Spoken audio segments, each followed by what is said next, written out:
Hello, everyone, and welcome to another episode of How to Write a Tax-Efficient Will with me, Deborah Bowers. I'd like to welcome all of you. I hope you've had a lovely day and that it hasn't been too cold because the temperature has really plummeted. Anyway, let's get started. And today we shall be discussing how to write a will in 5 simple steps. You know, people keep asking me, well, how do I get it done? Although I've had some seminars or discussions about writing your will for different people, but now that we are moving into the new year, I'm hoping that people will take the bull by the horns and get their wills done. You know, there is no guarantee about tomorrow. We only have today. So as we move into 2023, let's do what we need to do to get our house in order, because this is the time of year when people take their time to readjust or assess their circumstances and to make better decisions for the year ahead. So here we are tonight, and we shall discuss how to write a will in 5 simple steps. I am Deborah Bowers. I am a certified advanced will writer, a solicitor of England and Wales, and a GDPR practitioner certified in CIPPE and CIPM. I'm also the author of How to Write a Tax-Efficient Will, which is readily available on amazon.co.uk. Now, at this time of year, as you are thinking about getting gifts for people, you know, this might be a very good option. I highly recommend it because lots of people are procrastinating. They're not doing what they're supposed to do in relation to writing their will. They're leaving it, delaying it. And this might be the perfect gift for them to give them that jolt and just get them to think about writing their will without you saying too much. So as I said, there is a disclaimer here. I am not giving you legal advice. I'm not giving you financial advice. I'm not giving you investment advice. If you want any of those, you need to speak with someone. We are having a discussion about how a will can be written, and I'm having this discussion with you based on my knowledge and experience as an advanced will writer and as a solicitor of England and Wales. So the first step, which we shall get into as we consider writing a will, is the introduction. It is important that you introduce yourself. When you meet someone for the first time, you are writing a document, you want people to know that the document belongs to you. It is your document. You made this document. And so you will introduce yourself. So you do that by simply stating, for example, who you are, your full name. You can give your date of birth as well, your home address, saying that you revoke all former wills and codicils made by you and declare this will to be your last will and testament. So every will you make, it revokes the one you made prior to it, unless you give a contrary intention. So if you to write a will, you need to state whether or not it is your intention to revoke earlier wills. That gives absolute clarity. So as we move on from introducing ourselves, we come on to what is called the appointment of executors and trustees. Now, an executor is the person who goes through all your paperwork, make sure they get and accumulate all your assets. They know what your assets are, where they are, and they can give an account of your assets. So you appoint whoever it is that you want to appoint. You say that I appoint, whether it be your wife, your son, or your wife and son. You can appoint up to 4 people as your executors and trustees, or you can appoint just 1 person as your executor.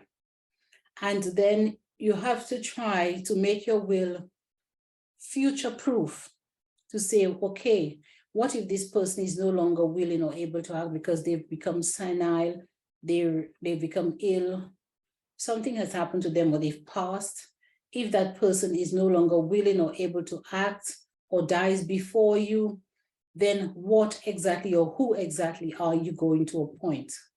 And you can mention someone else that you have chosen to appoint as your executor and your trustee, as your executor in relation to the will. So you can first appoint the person that you really want. Then if that person is not willing or able to act, you appoint someone else to replace that person, because we are trying to future-proof the will. I hope that makes sense. Continuing on with appointment of executors and trustees.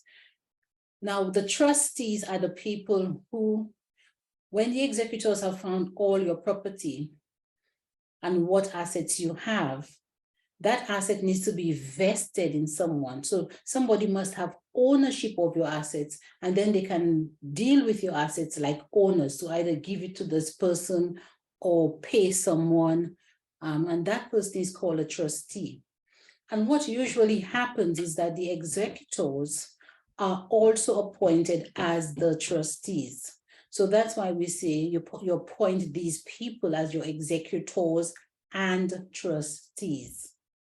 So we appoint the trustees, and you can say, to make things easy, I appoint as my trustees those of my executors who obtain probate of this my will. Now, when you have a will, the reason why we use the word probate is that when you have a will, the documents that you get to certify that you have gone through the legal process to now vest those assets into the trustees is called probate. When you do not have a will, it's called, you obtain letters of administration. So because we are working with from a will here right now, you say, I appoint as my trustees those of my executors who obtain probate of my will. Because sometimes some of your executors, not all your executors may act, because you can appoint up to 4, maybe 3 might act, and 1 is living abroad or 1 has died, they cannot act, or they are unwell, they cannot act. So you say, I appoint as my trustees those of my executors who obtain probate of this my will. So those who have gone through the process and obtained the probate, they are also going to be appointed as the trustees.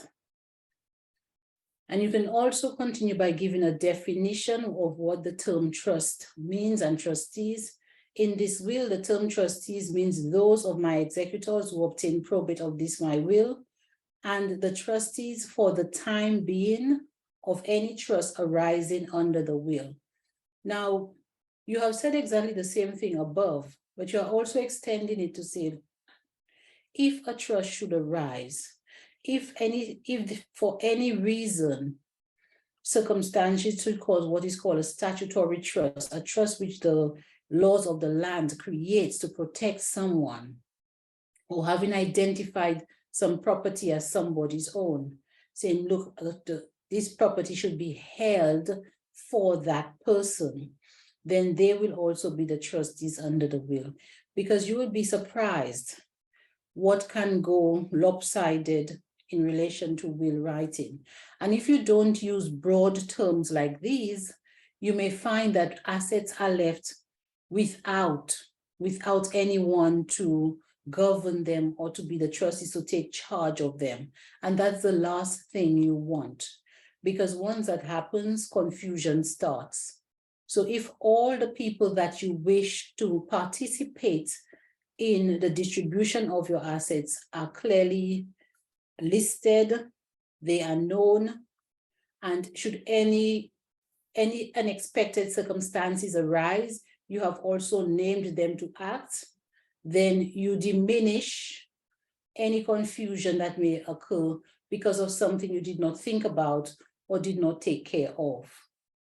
Because the executors, remember, they get the paperwork together, then they complete the probate, which is the legal process.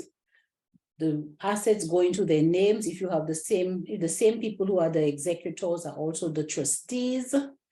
And once that takes place, the assets now gets vested in the trustees. So let's say, for example, you have two best friends, James and John.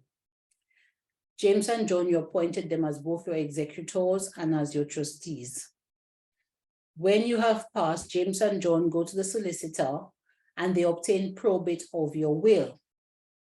They get a document which is stamped by the court of probate to say that now they are both the executors and trustees, because you appointed them as both executors and trustees. Now, when you died or passed, you had a house and there was still a mortgage on that property. So James and John can take whatever action is required to pay off that mortgage or to deal with those assets, to deal with the house, to sell it, to pay the mortgage company, or to rent it, whatever needs to be done, they can do that. But without those documents, they can't act. Without the probate, they can't act. So the property will be vested in them as if they were the owners, and then they would be able to act as like an owner of the property. Or they would be able to act so that they can do what is required of them legally to distribute the assets according to how you have advised them to distribute the assets. So that's why we appoint the executors to also be the trustees, because they got all the paperwork, they went through the process. Now the assets are in their name and they can distribute the assets according to your wishes. Now, it's important that you give your executors and trustees, your trustees in particular, guidance and set parameters for them. And sometimes you don't think of everything that you need to do. You're not a solicitor, you're not an advanced will writer, but you want to be sure that you have given your trustees as much power as the law allows for them to act lawfully, for them to act honestly, and for them to be responsible individually and collectively if they should act fraudulently. So one of the ways to do that, and a set of provisions which have already been prepared by experts in the field, are the standard provisions of the Society of Trust and Estate Practitioners. 2nd edition shall apply to this will and any trust created under it. So what it's literally saying is that if there is any trust and James and John are acting, then they must act according to the professional standard that has been set in that document.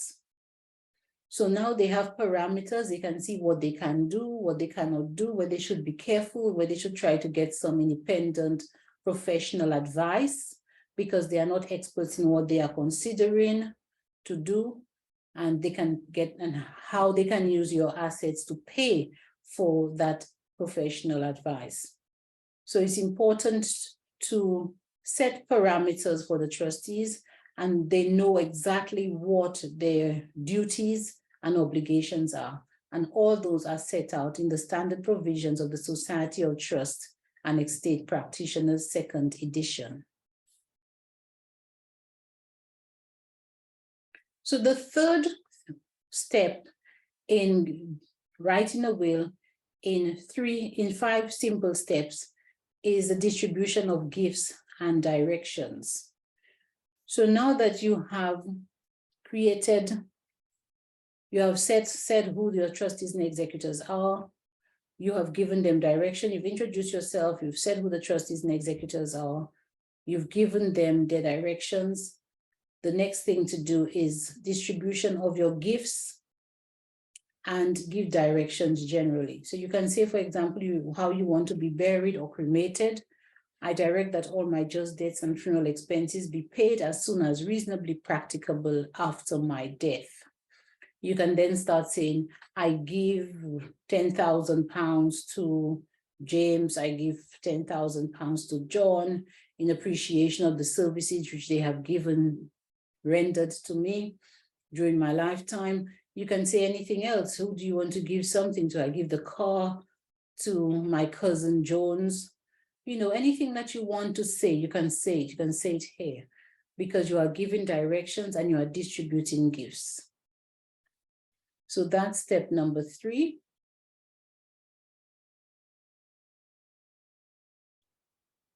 Step number 4, we're still giving. You can say, I give the whole of my estate equally per Trustees to those of my children who survive me and attain the age of 18 years. Now, per Trustees is a shortened form of saying to my children and any grandchild that they leave. So when you see that in a will, it's just saying this person is going to benefit their child and any grandchild or children. So to make things short, you say, I give the whole of my estate equally per Trustees to those of my children who survive me and attain the age of 18 years.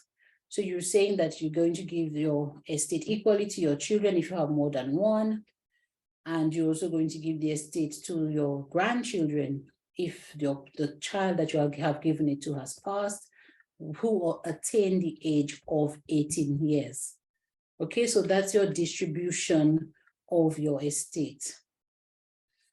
You can divide it differently as well. You might want to give the whole of your estate to someone, or the child or children. It's all up to you, but this is where you distribute the assets. Now, step number 5, we are dealing with the residue.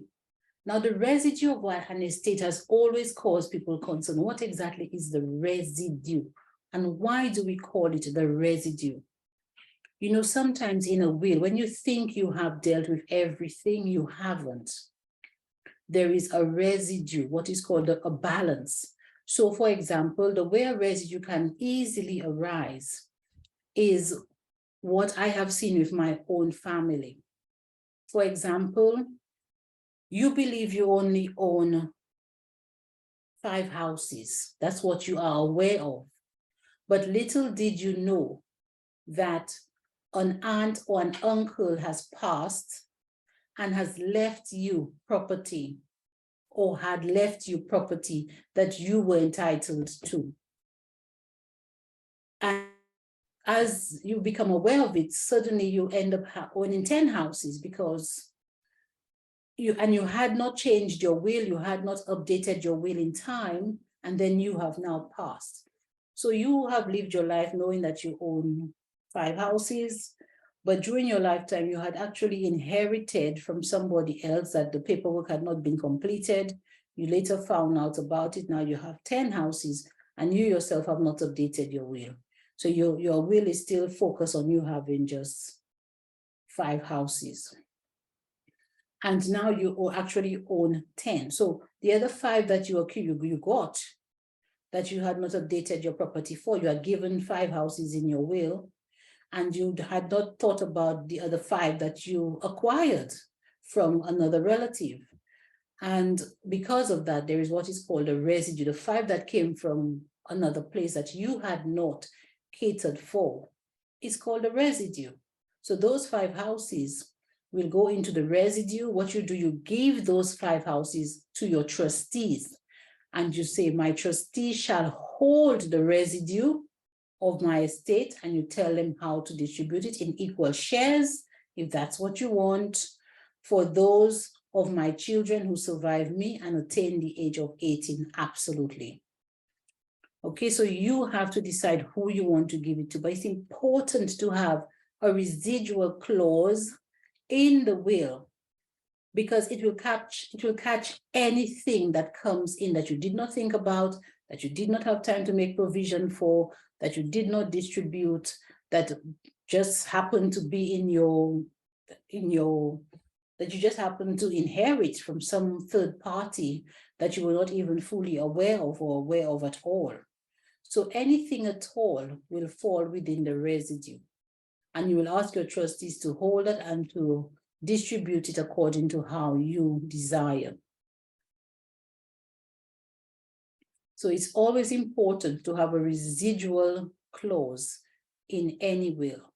If you don't, then that part of the estate will fall into intestacy, and then you have to go through another long process, getting letters of administration for that part of the estate, which you don't want to do. Whereas with a clause like this, you capture those assets, and the trustees will automatically become responsible for them, just as they were for all the other assets in your estate previously. Now, that's really it. And once we get to this section, it is now time to do what is called the attestation clauses. The attestation clause is that clause where you need to declare to the world that you have signed this will in the presence of two witnesses who were present at the same time and who saw you sign that will, so that the will can be deemed valid. Okay, so the way the attestation clause goes, at the end of all your distributions and your residuary gift, you say, as witness my hand, this, whether it's the 9th day of November 2020, and this you sign, you put your signature in the document. Okay, so you sign the document, and on the same day, the 9th of November, you should have had two witnesses with you who saw you sign the document, because you are saying as witness of your hand on this day. And then the witnesses will say signed by the testator, being yourself, the person who is signing, in our presence. So they are confirming that they saw you sign and attested, witnessed by us in the presence of the testator and of each other, so that all three of you saw what was going on at the time. And of course, they'll put their signature, they'll put their address, they'll put their name and their occupation. So that's how you get a will done in 5 simple steps. Once again, if you are interested, my book is on discount. It's £48.50 for anyone, and my course, an entire course on how to write a tax efficient will. For the first 10 people who purchase the course, they will get it at 50% discount. And you can get that at deborahbowersmastermind.com/masterminds/36966. Of course, you will be able to copy and paste this and use this link here to get to the course. So it's on discount at the moment at £48.50. And I encourage you to, if you want to write a will, to get the book. It will explain much more to you. Alternatively, you can contact me if you need any assistance. So you can secure your course on deborahbowersmastermind.com. And it is on a discount at the moment for the first 10 people who purchase.